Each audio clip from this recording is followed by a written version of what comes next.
everyone, and welcome back to another anime episode review. I am the Rat, and this is The Rat's Nest. I'm joined as always by Kyle. Say hi, Kyle. Hello, everyone. We are here today with... I can't say we're back today. I normally say we're back today. But we are here today with Shield Hero, Rising of the Shield Hero, Season 3, Episode 1, Dark Coliseum. Shield Hero Season 3 has started, everyone. How excited are you on a scale of 1 to holy shit, Shield Hero's back, Kyle? It's definitely not that. If I had to give it a genuine 1 to 10, I mean, if we're going with like 6 to 7. This is like okay. That's entirely fair. That's entirely fair. It's one of those series that, yeah. So I'll give my interactions with the series. I watched season 1 when it first came out. I liked season 1 a lot. I thought season 1 was pretty good. And then I also watched season 2 when it came out. I liked it slightly less than season 1, but I still did like it. I watched it actively. I had fun watching it. It was good. And now into season 3. I'm excited for it. Like, it's not one of those shows where I see it and my neurons flare, my synapses just start sparking. It's not chibi or a mid show. It's you take that back. What you mean? I take what back? Oh, sorry, I got my mids crossed. I'm so sorry. Did you think I was talking about My Hero? Yeah, you sorry. Yeah, my bad. It's a little bit late, or you could say it's a little bit early. Whenever we're recording this, so a little early. It's a little early. TLDR, I am excited for the new season of Shield Hero at a base level. Yeah, absolutely. So my background of the series is, I have read through first 20 volumes of the light novel. So I've been a fan of Shield Hero for a long time. I have a lot of thoughts on it, but the important thing is I really like the content that will be covered in season 3. So if you've seen our Mushoku Tensei series, it's going to be kind of similar to that, where I know stuff and Kyle doesn't. But I know a lot less about Shield Hero. I'm not as caught up with like all the details of Shield Hero as I am with Mushoku Tensei, but I'm the most caught up on Mushoku Tensei. He read volume 20 and he loved it so much that he put down the series for a while. That's not true. That was volume 18. But we're here today to not talk about the light novel, to not talk about Shield. We're so here to not talk about Shield Hero, bro. We're here today to talk about Shield Hero, the Rising of the Shield Hero, Season 3, Episode 1, Dark Coliseum, one could say. One could even say that. So, if you will. Without further ado, Kyle, would you like to get into it? Yeah, let's get right into it. So, I'm trying to... Because unlike mid-show, where... Okay, just off the bat, I'm going to say I don't think the last season of Shield Hero and this season had... Like, the pacing of Shield Hero seems very quick. Last season was... like very rushed. To say it was very to say rushed. For Yes, reference, that's the word I was looking for. Whenever I watched the first episode, Brandon was oddly curious about what I thought about like the pacing, and I was like, I guess it's fine. And then he explained how like 2/3 of a volume were crammed into one episode. It's basically the entirety of volume 6 is in one episode. Because we watched episode 1 of season 2 together, and I was like, "So Kyle, what did you think it was? Does pacing feel a little bit weird?" And he was like, "Yeah, I mean, it's fine." And I was like, "Yeah, that's an entire light novel volume."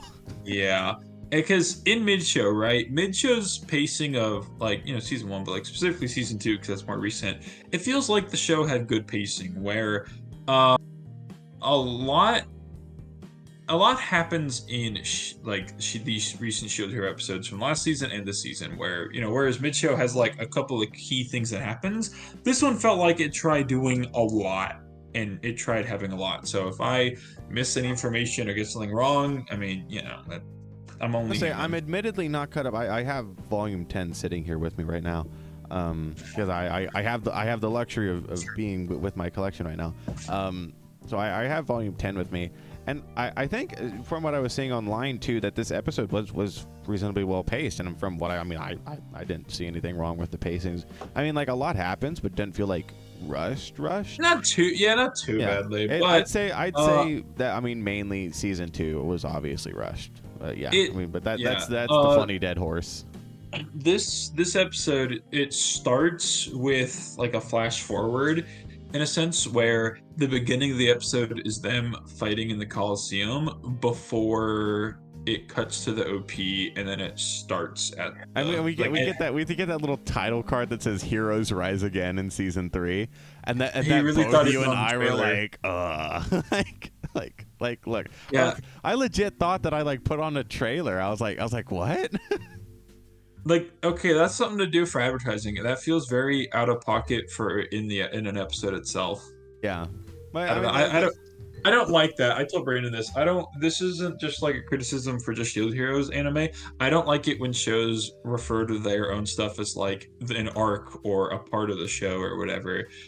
Like I'm just in like commercial breaks or cuts. I don't know. It seems kind of weird. I guess like in commercial breaks and cuts, but I mean, so you're not talking about like branding. So like this new season of JJK being like, it's the Shibuya incident. Like you're fine with that, but it's like, if it's like Full Metal Alchemist, the Brotherhood arc will continue after these messages from our sponsor, like that kind of stuff. Okay. I guess a good comparison would be imagine if like you're watching an episode of JJK, right? Or you're watching the recent one where Redacted does Redacted, and then where that guy does a thing. Instead of cutting the commercial, it says sorcerer sparks will fly, and then just something like stupid and cringy. This really has been our sorcerer's fight. Yeah, and like just seeing that was very cringy in the beginning of this episode. But anyway, then the OP runs. I enjoyed the intro.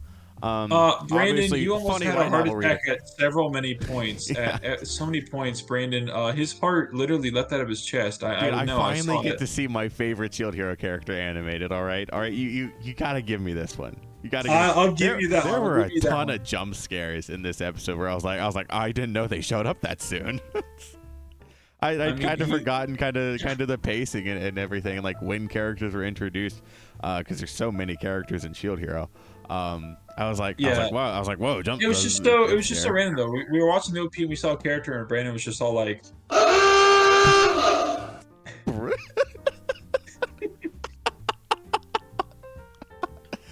no freaking way. He was very happy when like the 8th child character showed up in the OP, and he's like, dude, but you don't understand. But you don't, dude, you don't understand. You don't understand, dude. And then I'm trying to remember where the episode starts. I'm pretty sure it starts with them riding in their carriage. They're riding in the carriage, and he's flashing back. It's a recap for those like me who haven't seen it in a while. It's like, hey, it's me. I'm now Fumi. I'm the Shield Hero. What's poppin'? And he kind of explains how he was pulled here to fight the waves. And that's all season 1 stuff. And then at the end of, the waves stop because some guy Kyo revived the Spirit Tortoise, and he recaps season 2. And they go and fight him in another dimension. He uses some dark, edgy, evil shield, and it's the shield of wrath, Kyle. He uses some stupid, dumb, edgy shield, and it curses the party. So then it's them on their way back from that. And a lot of stuff unfolds. It shows a lot of characters. I'm just trying to remember everything that happens. Like the main thing is they try to go back and like buy the slaves. So what it is? So we see now Fumi talk to Morelia, and she's basically saying that the 3 heroes are missing. They helped defeat the wave that was like the artificial wave that Kyo started back in season 2. They helped defeat that. But then they disappeared. Oh, there's the Phoenix. Yeah. And now Fumi is like, well, can the 7-star heroes help us? Because they're this world's vassal weapons. And she's like, well, we're looking for them. We only know one, the staff hero. He's here in Melromark. Unfortunately. That was a funny reveal. It's revealed that Trash himself is the staff hero. I don't even remember his original name. I do know it. I admittedly forget bitches sometimes. Like I remember Trash's because it's so like unique. What are their names? It's Altcray, Melromark, I think. Don't quote me on this. The 23rd. Don't quote me on the number. I think it's the 23rd. I'll quote you on this. You'll quote me on it, dude. Am I going to be wearing the fake fan pants today? I hope that you. You know what? I honestly want those because I don't want to be known as like a true Shield Hero fan. I'd rather not. Dude, Brandon, I'll take the Kyle, fake. Look. No. I get the fake fan pants. You get to be excited at child woman. No, 8 Brandon, being introduced. You were Brandon, but you hey, knew Kyle, that. Hey, Kyle. There's a new child Brandon. being introduced. Uh-oh. Someone's excited. Brandon, you knew the what's it like indigo colored hair girl, like you knew how old she was. Like a dime, someone could have dropped their dime, because and I you can accurately guess, given her personal just because I know every single underage Shield Heroes girl's age doesn't mean it. That means nothing. Just because, Brandon, I paused it on the thing of them and I said Raftalia's 10, Melty's 10, Rishi is 14, and Philo's like a couple months old. Just because I paused it and said that I knew that information off the top of my head doesn't mean anything, Kyle. Look. Brandon, I could have flipped the coin in the air and you could have read off all their baseball card stats before it hit the ground. Okay, and what's wrong about that? Alt Kramer remark, and bitch's name is Malty. I'm balding right now. That's so freaking true. But I do like that it's Trash being the staff hero, because it's like, you know, at least at this point, it's like cool. Yeah, no, we're and then like, and then you're like okay, MIA. maybe because season 2, right, and we see like the vassal weapons be useful against like the waves and stuff and help out, and so we come back here and we're like, oh, okay, maybe we can actually get in contact with these guys and it'll be helpful. Yeah, and obviously the other 3 holy heroes haven't been much of a help to Naofumi, and they've just kind of gotten in the way. I remember specifically whenever I was reading this in the light novel. I read this in the light novel years and years ago. It's been, man, 4 years ago. It was 2019. It was 2019 specifically. I read all this. It's been 4 years, and that's insane to think about. I remember I was like, oh, Naofumi might actually get some help now, and then it's revealed the first one is Trash, and it's like, oh, it's a long road. And then Bitch is MIA, right? Yes, Bitch is also MIA. But we get a little scene. We learn that Melty is like the new governor of the lands. I can't remember. I think it is the lands that is next to Naofumi's town, or it is the town, or is the lands that his town is like in. Melty is the new governor of that. That was a little detail I don't know if you picked up on. She's 10. Look. She could be the next queen. Okay, I want you to put some respect on her name. Okay. She's 10. You're 10 years older than you, idiot. A, that's quite literally the opposite. B, like, she's 10. C, this is handing diplomatic power to a child. And D, she's 10. I'd respect if you would stop disrespecting my queen. Thank you very much. She's not a queen. She's tending to be like a princess. She is a princess, but she's also a governor now. No, I'm a real fan. Ah, dude, I'm wearing I got the pants fit me so well. Anyway, what happened after that? Let's see. Does it get into the slavery stuff? What else do we learn here? So we get all that. Yeah. So here's where I want to say a change. I can't remember if I already told you this change. So at the end of season 1. And I mean, I like the change. I think it's fine. We see that Naofumi gets land. Like that's what he asked for a reward. I think for helping defeat large. He gets a village. Yeah, he gets the village. Right. He gets his land. He becomes a duke. That's the end of season 1. That actually didn't happen until the beginning of volume 10 in the light novel. So like here, like this is where he got the land in the light novel originally, and that's why it's like, okay, now it's meaning something. Like now he didn't have much of an opportunity to with season 2 because Spirit Tortoise and then being sent to another rush world, right? pacing, yeah. Rush pacing, that's so true. But here he is so now he's doing stuff, right? And so the thing with the slavery, and I said that I would explain this on episode. So he wants to build his village up, and he wants to make it profitable because he's a merchant, right? That's what he likes to do. So he wants to do stuff with his village. He has a village, it'll help him with his operations, and he's like, who better to work in the village than the people who used to live there? And this is also now. I mean, Naofumi. Oh, why do nice guys always finish last? Naofumi's a nice guy. Obviously he cares about Raftalia and all that. Slaves. Yeah, that's so true. But he wants to, part of it is that, part of it's a pragmatic decision because he's a pragmatic guy, right? He's a pretty pragmatic guy. But he's doing it because he's nice, and he wants to help people out. So he's gonna work them, but he's like, we can get the people back. But I honestly really like this thing where because he owns this village now, the Luralona village, whatever. Luralona. I think that's the translation the subtitles go with. Because he owns that village now, the slaves from that village are selling at a premium, everywhere.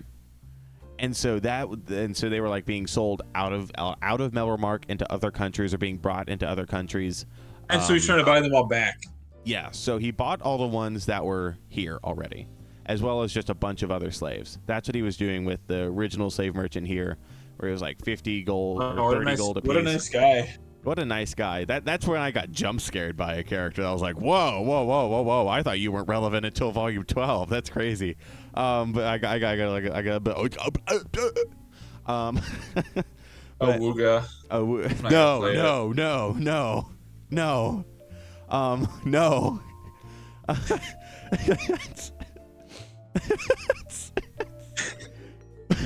But so I really like that concept, honestly. I think that's pretty realistic. This legendary. Yeah, I hero. like that concept of buying slaves. Dude, it's a great buying concept people, epic sauce much.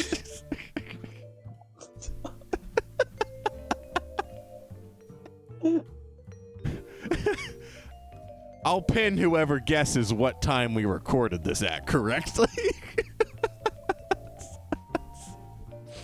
But I'll actually comment on a video if you do. That's crazy, dude. He's gonna get pinned. That's insane.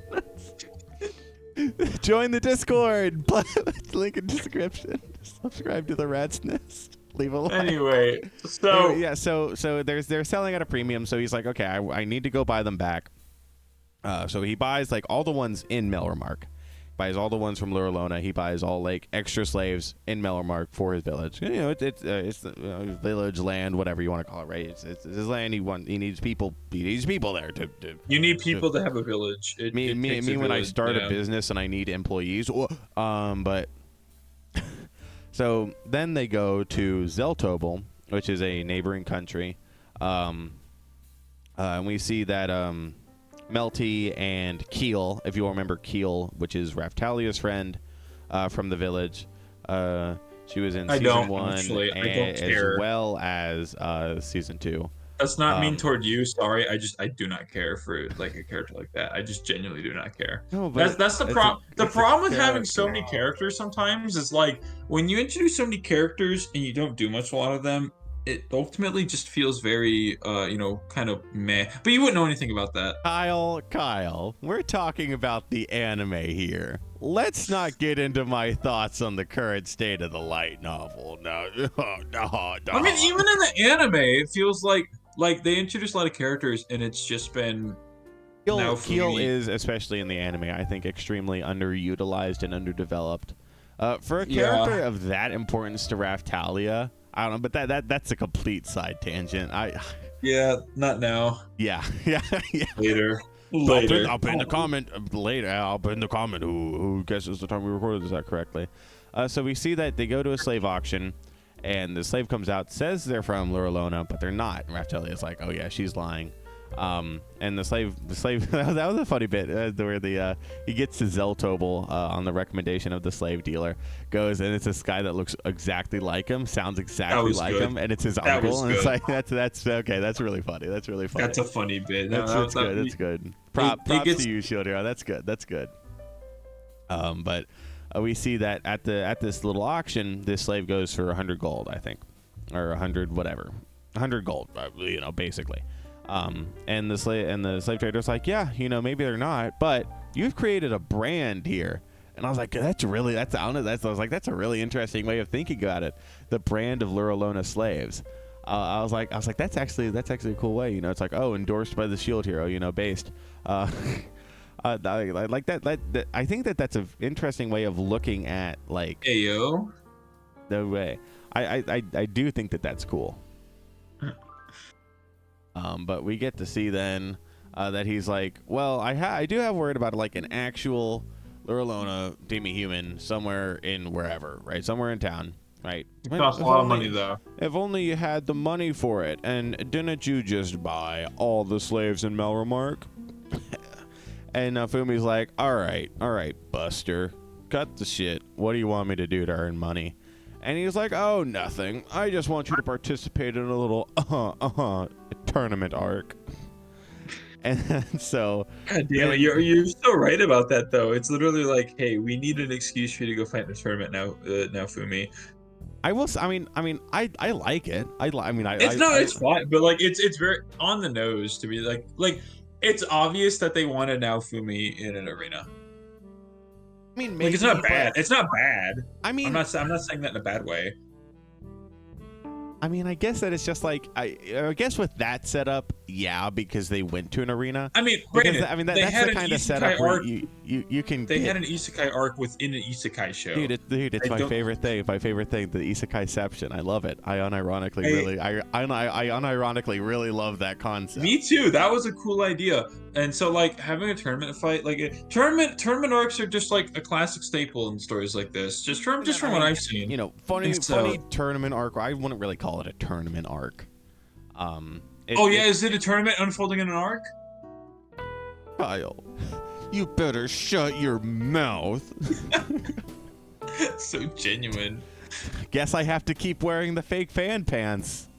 No. But here we get to see a couple things. You get to see that Naofumi is watching. He comes in and mommy alert sits next to him, and they kind of talk. And what's her name? I don't know. Idiot! You think I just tell you? Think I just slip up like that? I mean, you think that I'd just slip up like that? Well, you did slip with the name of one of the characters. You did slip. Yeah. Okay. And what's the name that I said? Atlas. No. I can't tell you. It's not Atlas. I did. I can't. You said something. I can't tell you her name. But she's basically like, yeah, you can fight 1-on-1. Most popular is 3-on-3. And Naofumi's like, all right, bet. I got two. I have two underage children with me. We can do this. And they watch a fight of a little cat boy. Aw, what a little cutie. I want to kiss him, dude. I would make out with him, honestly. And the little cat boy is fighting Pax from Mushoku Tensei, but his name is Yuji, like from Jujutsu Kaisen. And both of us simultaneously pogged whenever we saw that. And then he throws the fight. That's crazy. So it's like, okay. So things maybe aren't as they seemed here, right? Yeah. People do stuff for money. What they're doing a thing where they're trying to get at though, and people aren't in here for fighting. It's a money operation. It does a good job at showing how like money does corrupt. I know it's such a simple concept and it's kind of overplayed, but I really like how Shield Hero does it. Where like, I think that it's done well, honestly. Yeah, no. When what I said is what I said. I was supporting your point. Oh my gosh, dude. If you were supporting my point, you'd give me the fake fan pants. No, dude. You're literally bringing up the intricacies of Shield Hero's plot right now, dude. Look, I mean, you can't have them on, bro. I'm not gonna call them subtle intricacies. No, they're not subtle. No, like it's on the like. Me when I bash someone over the skull with a bat. This was a subtle reminder that I hit you. Yeah. This was a subtle nod on the head, but like in season 1, how when Naofumi he gets desperate, he just like turns to the dark side, and he has money to do the things that he needs, and money, like money corrupts. Money. No, that's a sad video. Money.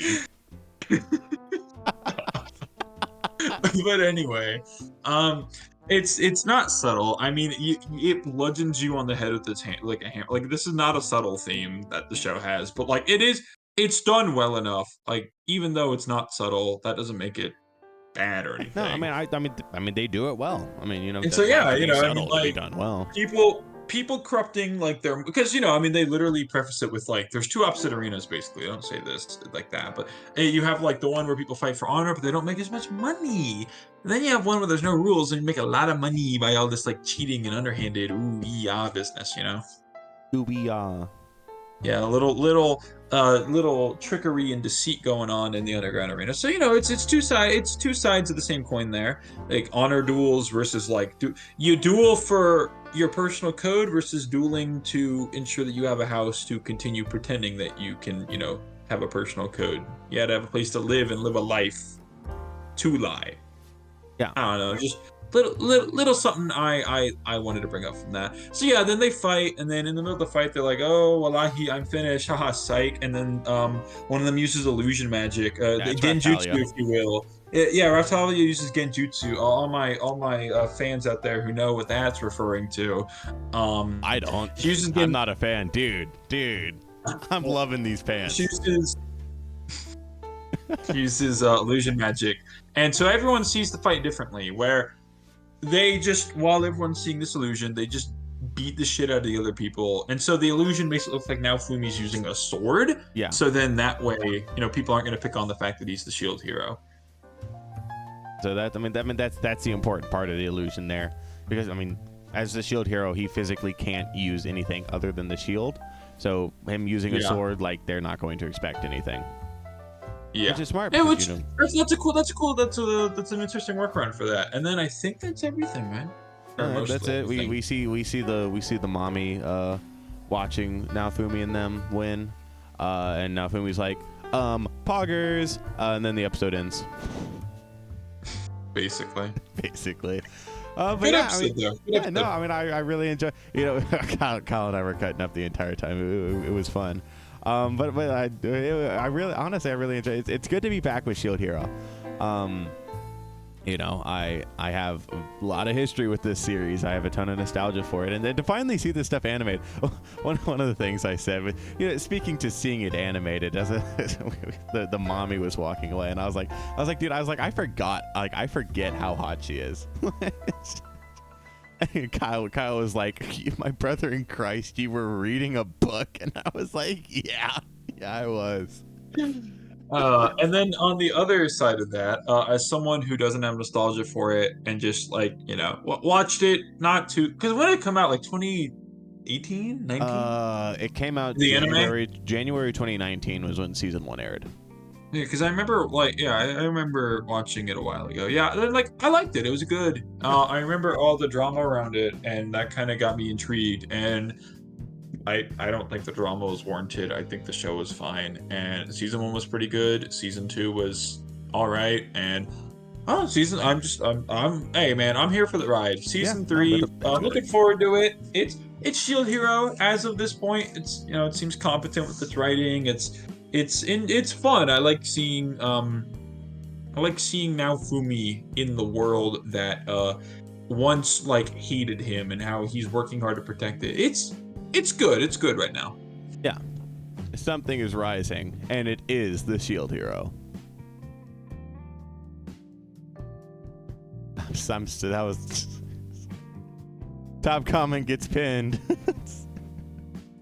Well, if you are this far in the video, then obviously there's something you like. So be sure to like, subscribe, and leave a comment and tell me what your favorite part of the video was.